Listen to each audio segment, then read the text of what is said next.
Hello दोस्तों, स्वागत है आप सभी का आपके अपने channel A to Z education explain for you में। दोस्तों, आज का वीडियो जो है बहुत ही इंटरेस्टिंग होने वाला है। आज का वीडियो जो है कक्षा 10 का जो है बहुत ही इंपॉर्टेंट प्रश्नावली त्रिकोणमिति, ट्राइगोनोमेट्री जिसे हम इंग्लिश में कहते हैं, उसका जो है आज बेसिक इंट्रोडक्शन जो है हम इस वीडियो में आपको देंगे। तो चलिए वीडियो को शुरू करते हैं बिना किसी देरी के। दोस्तों, वीडियो को अंत तक जरूर बने रहिएगा। वीडियो पसंद आता है तो आप वीडियो पर अंत तक बने रहिएगा। अगर वीडियो आपको पसंद में नहीं आता है तो आप वीडियो को छोड़कर जा सकते हैं। तो चलिए वीडियो को शुरू करते हैं। ये जो है आपका प्रश्नावली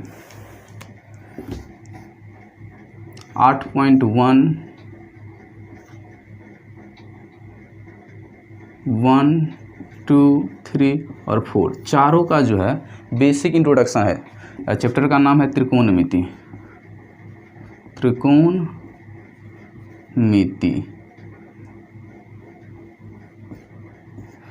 इस जो प्रश्नावली का नाम है त्रिकोणमिति, जिसे हम इंग्लिश में कहते हैं ट्राइगोनोमेट्री। दोस्तों, इस चैप्टर का जो है एक मुख्य पार्ट पर डिपेंड है। ये चैप्टर जो है एक मुख्य बेसिक पार्ट पर डिपेंड है। वो है समकोण त्रिभुज। ये आपको दिखाई दे रहा होगा फिगर, ये फिगर जो आपको दिखाई दे रहा होगा ये है समकोण त्रिभुज। तो ये चैप्टर जो है 90% समकोण त्रिभुज पर डिपेंड है। तो सबसे पहले हम ये जान लेते हैं कि आखिर ये समकोण त्रिभुज क्या होता है, क्योंकि ये चैप्टर जो है 90% अगर इस समकोण त्रिभुज पर डिपेंड है तो हमें जानना जरूरी हो जाता है कि आखिर ये समकोण त्रिभुज क्या होता है। तो चलिए जान लेते हैं। दोस्तों, समकोण त्रिभुज सिंपल है। अगर कोई भी आपको त्रिभुज दिखाई देता है जो 3 सरल रेखाखंड से बंद है और उसके भीतर के तीनों कोणों में से कोई भी एक कोण, अगर आपको 3 सरल रेखाखंड से ये फिगर बंद है, चाहे ये एंगल, चाहे ये एंगल, चाहे ये एंगल, तीनों में से कोई भी एक एंगल आपको नज़र आ रहा है कि 90 डिग्री है। अगर ऐसा करके सिंबल है तो ये 90 डिग्री का सिंबल है। अगर ऐसा हम नहीं भी देंगे तो भी चलेगा, क्योंकि ये 90 डिग्री को ही दर्शाता है। लेकिन हम समझने के लिए जो है यहाँ पे 90 डिग्री लिख देते हैं कि आपको समझ में आया कि यहाँ पे 90 डिग्री है।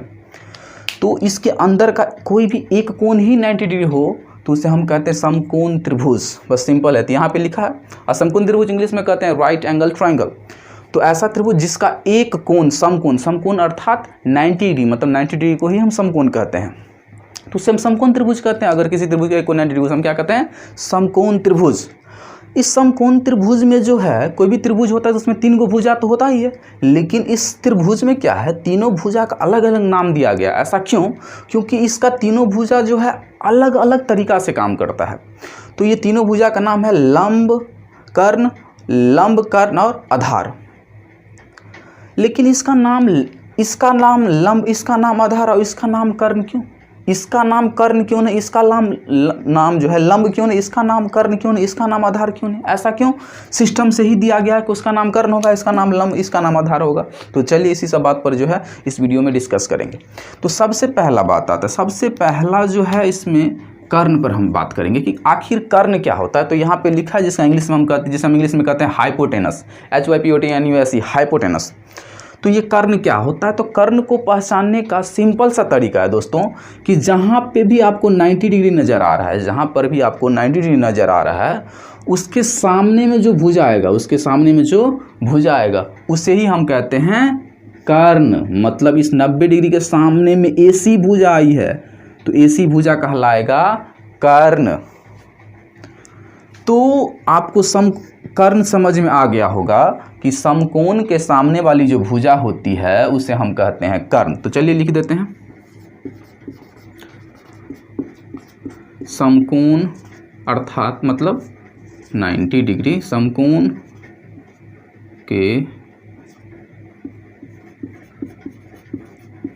सामने वाली भुजा, समकोण के सामने वाली भुजा क्या कहलाता है? कर्ण कहलाता है।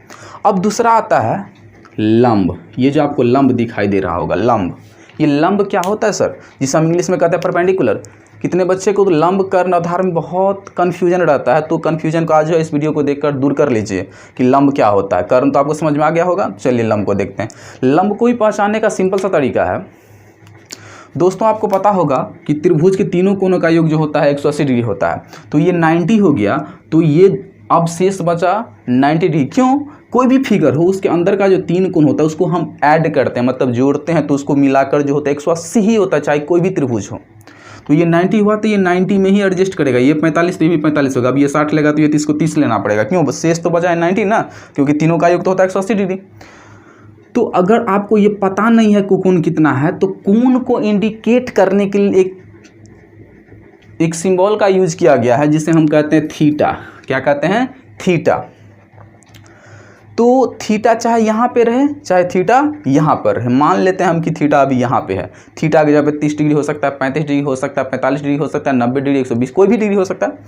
तो जहाँ पे थीटा रहता है समकोण त्रिभुज में, उसके सामने में जो भुजा आता है वो कहलाता है लंब। क्या कहलाता है? लंब। मतलब थीटा के सामने में कौन सा भुजा आया है? ये लंब। क्या आया है? लंब। ये थीटा के सामने में कौन सा भुजा आया? लंब आया। क्यों इसे लंब बोले? क्योंकि ये थीटा के सामने में आया है। तो थीटा के सामने वाली भुजा क्या कहलाता है? लंब। मतलब ए बी भुजा जो है इस समकोण त्रिभुज का लंब कहलाएगा। तो मुझे उम्मीद है कि आपको लंब भी समझ में आया होगा, जिसको इंग्लिश में हम कहते हैं परपेंडिकुलर, PERPENDICULAR, परपेंडिकुलर। थोड़ा राइटिंग अच्छा नहीं है, लेकिन आप समझ ले PERPENDICULAR, परपेंडिकुलर मतलब लंब। मतलब थीटा के सामने में जो भुजा आता है वो लंब कहलाता है। अब आता है मतलब थीटा, इसे हम कहते हैं थीटा के सामने वाली भुजा, थीटा के सामने वाली भुजा लंब कहलाता है। अब हम तीसरा आते हैं आधार, जिसे हम इंग्लिश में कहते हैं बेस। कोई फिगर का एक आधार जरूर होता है, तो इसका पहचानना सिंपल है सर, क्योंकि आप कर्ण पहचान गए, लंब पहचान गए, तीसरा चीज तो इसमें आधार ही बचता है। तो सिंपल पहचान लीजिए, कर्ण लंब को छोड़कर जो शेष भुजा बच जाता है उसे ही हम कहते हैं आधार। तो देखिए इसको शेष भुजा, तो शेष भुजा क्या बचेगा? आधार। क्योंकि इसको पहचान गए कर्ण, इसको पहचान लो, तो बचा क्या? आधार ही ना बचा होगा, क्योंकि शेष है, इसी क्योंकि वही सिर्फ आखिर में बचा है, इसीलिए हम कह दिए शेष भुजा को आधार कहते हैं। शेष भुजा, शेष भुजा आधार कहलाता है। समझ में आया? तो चलिए फिर से एक बार रिवाइज कर लेते हैं। समकोण त्रिभुज क्या होता है? तो कोई भी 3 रेखाखंड से अगर कोई फिगर त्रिभुज बंद है तो उसे हम कहते हैं समकोण त्रिभुज। अंदर में लेकिन 90 डिग्री का कोण होना चाहिए एक। अब इसमें 3 साइड होता है, तीनों का जो साइड का नाम है अलग अलग दिया गया है, लंब, कर्ण और आधार। तो कर्ण क्या होगा? तो 90 डिग्री के सामने में जो भुजा आएगा वो कर्ण कहलाएगा, थीटा के सामने में जो भुजा आएगा वो लंब कहलाएगा, और जो भुजा शेष बच जाता है उसे ही हम कहते हैं आधार। समझ में आया होगा? मुझे उम्मीद है कि आपको ये वीडियो समझ में, ये जो हम बताए हैं लंब, कर्ण, आधार, ये आपको अच्छी तरीक़ा से समझ में आया होगा। तो चलिए एक और, इसमें जो बहुत बच्चे के माइंड में उलझन रहता है उसको जो है हम उलझन को ठीक करने का प्रयास करते हैं। देखिए इसमें एक उलझन ये रहता है, वीडियो पर जो है आप अंत तक बने रहिए, वीडियो जो है आपको समझ में आएगा, वीडियो को बीच में स्किप करके मत जाइए। देखिए इसको मानते हैं ए, इसको बी, आई, इसको, ये तो फिक्स है कि यहाँ पे समकोण है तो ये कर्ण ही होगा, ये कर्ण हाइपोटेनस ही होगा। अब बात आता, यहाँ पे हम रिलेशन बताने वाले हैं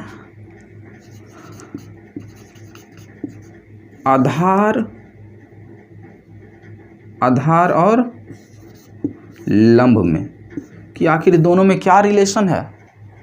तो सर हम बता दें आपको कि अगर ये थीटा, मान लीजिए आपको 30 डिग्री का मान निकालना है, 30 डिग्री, आगे हम बताएंगे, आगे के वीडियो में आपको समझ में आएगा 30 डिग्री का मान कैसे निकाला जाता है, 45 डिग्री, 60 डिग्री, अगले चैप्टर में बताएंगे, अभी तो ये इंट्रोडक्शन है। तो मान लीजिए यहाँ पे थीटा है तो इसके सामने पड़ा तो ये लंब बन गया, कि सर आप बताएं कि थीटा के सामने वाली भुजा लंब होता है। तो सर अगर हम थीटा यहाँ पे डालें तो क्या होगा? तो थीटा यहाँ भी पड़ सकता है, यहाँ भी पड़ सकता है, मतलब थीटा के 30 डिग्री यहाँ भी आ सकता है, 30 डिग्री यहाँ भी, अगर थीटा के जगह पर 60 डिग्री, 60 डिग्री यहाँ भी हो सकता है, यहाँ भी हो सकता है। तो अगर थीटा यहाँ पे है तो ये वाली भुजा जो आपको BC दिखाई दे रहा है वो लंब हो जाएगा, और जो लंब था सब जानता है ये लंब होता है, वो आधार बन जाएगा। तो इससे ये क्लियर होता है कि थीटा के सामने में जो भुजा आएगा वो लंब बच जाएगा, और कर्ण को छोड़कर जो बचा भुजा है वो आधार बन जाएगा। मतलब यहाँ पे थीटा है तो ये अभी लंब बन गया है और ये आधार बन गया है। कर्ण तो कभी नहीं चेंज होगा, ये जो आपको कर्ण दिखाई दे रहा है ये कभी नहीं चेंज होगा।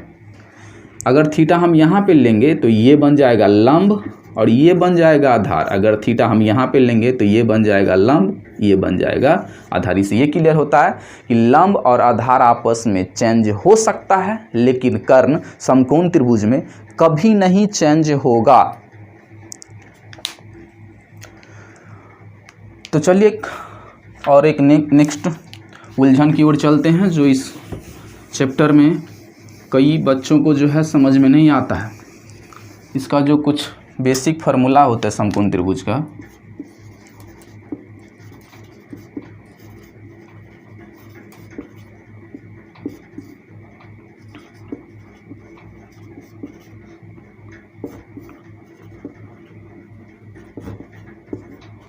समकोण त्रिभुज लिखे हैं। ये राइट एंगल ट्रायंगल मतलब होता है, राइट एंगल ट्रायंगल मतलब होता है समकोण त्रिभुज। तो ये जो समकोण त्रिभुज है, समकोण त्रिभुज, ये समकोण त्रिभुज, इसमें 3 कॉमन फार्मूला होता है। सबसे पहला फार्मूला जो होता है कर्ण स्क्वायर, ये कर्ण स्क्वायर बराबर होता है लंब का स्क्वायर प्लस आधार का स्क्वायर। इसमें जो कॉमन फार्मूला होता है कर्ण का स्क्वायर प्लस मतलब ये फिगर मान लीजिए, ये समकोण त्रिभुज का फिगर है। तो इस फिगर में ये इसको मान लेते हैं कर्ण, इसको आधार है, इसको लंब मान लीजिए, अभी यहाँ पे थीटा मान लीजिए। तो ये लंब कर्ण है, ये लंब है, ये आधार है। तो इसमें एक रिलेशन ये है, इसका जो कर्ण होता है अगर उसका हम स्क्वायर कर देंगे, मतलब यहाँ पे मान लीजिए कर्ण का जगह भुजा का लंबाई मान लीजिए 10 सेंटीमीटर पर, ये नहीं पता है मान लेते हैं m, क्या मान लेते हैं, इसका भुजा का जो लंबाई है वो m है। और जो इसका लंब वाला यहाँ से यहाँ भुजा, इसका लंबाई नहीं पता है कितना, मान लेते हैं x। और ये आधार जो BC दिखा इसका भी नहीं पता है, तो मान लेते हैं y। देखिए गौर से समझ में आएगा आपको ये रिलेशन क्या होता है। ये जो कर्ण आपका लंबाई है नहीं पता है, मान लेते हैं कि m है, m के जगह 10, 15, 20 सेंटीमीटर, 25 सेंटीमीटर, 30 सेंटीमीटर, 15 मीटर, कुछ भी हो सकता है। यहाँ पे जो ये भी दिखाई दे रहा है आधार नहीं पता है, मान लिए हैं y, इसको लंब को x मान लिए हैं। तो ये रिलेशन क्या होता है, इस रिलेशन को समझाने का प्रयास हम कर रहे हैं उसमें। तो ये जो कर्ण होता है कि कर्ण स्क्वायर बराबर मतलब इसका जो जितना लंबाई होता है उसको उसी अंक से गुना कर दो। मान के चलो यहाँ पे 10 है कर्ण का, तो इसको 10 से 10, स्क्वायर का मतलब क्या होता है, स्क्वायर का मतलब होता है कि उसी नंबर को आपस में गुना करना 2 बार। तो मान लीजिए यहाँ पे 10 है, तो 10 को 10 से गुना करके लाए 100 आया। अगर यहाँ पे x है तो x मान लीजिए कि 2 है, तो 2 को 2 से गुना करेंगे तो 4 हो जाएगा। या मान लीजिए 5 है, तो 5 को 5 से गुना करेंगे तो 25 हो जाएगा। तो मतलब ये 25 और ये 4 तो हो जाएगा 29। और ये जो 100 आया है, तो कर्ण का मान जो है 100 आया है, तो इसका स्क्वायर कर दो और इसका स्क्वायर कर दो तो 100 ही आना चाहिए। लेकिन यहाँ पे 29 आया है, तो मतलब ये समकोण त्रिभुज नहीं है, ये फार्मूला उस पर सेट नहीं होगा। तो मतलब हम कहने का मतलब ये कि ये जो m है, तो m का स्क्वायर बराबर इसके ये वाला लंबाई x माने तो x का स्क्वायर प्लस ये वाला लंबाई जो y माने हैं तो y का स्क्वायर, दोनों को जोड़कर जितना आएगा, मान लीजिए यहाँ पे आया z, तो इसका स्क्वायर करके भी z आना चाहिए। z के जगह पर 10 आ रहा है तो इसका मान भी 10 ही होना चाहिए। इसको स्क्वायर कर दीजिए तो 100 आ रहा है, मान के चलिए इसको स्क्वायर कीजिए, इसको स्क्वायर कीजिए, दोनों को जोड़िए तो 100 ही आना चाहिए। ये फार्मूला बता रहा है कि कर्ण का स्क्वायर बराबर होता है लंब स्क्वायर प्लस आधार स्क्वायर। इसी से जो है 2 फार्मूला और निकल जाता है, 2 फार्मूला और निकल जाता है। पहला हो गया कर्ण स्क्वायर बराबर लंब स्क्वायर प्लस आधार स्क्वायर। इसी में से निकल जाएगा कि लंब स्क्वायर बराबर क्या होगा, तो लंब को रखेंगे, आधार को इस साइड लाएंगे तो यहाँ पे आएगा प्लस में है तो माइनस में, तो कर्ण स्क्वायर माइनस आधार स्क्वायर। अगर आधार को ही रख लेते हैं तो कर्ण स्क्वायर माइनस लंब स्क्वायर। आया समझ में? ये जो है एक फार्मूला याद कीजिए, तीनों 2 फार्मूला खुद ब खुद याद हो जाएगा। याद क्या करना, फिगर से समझ लीजिए।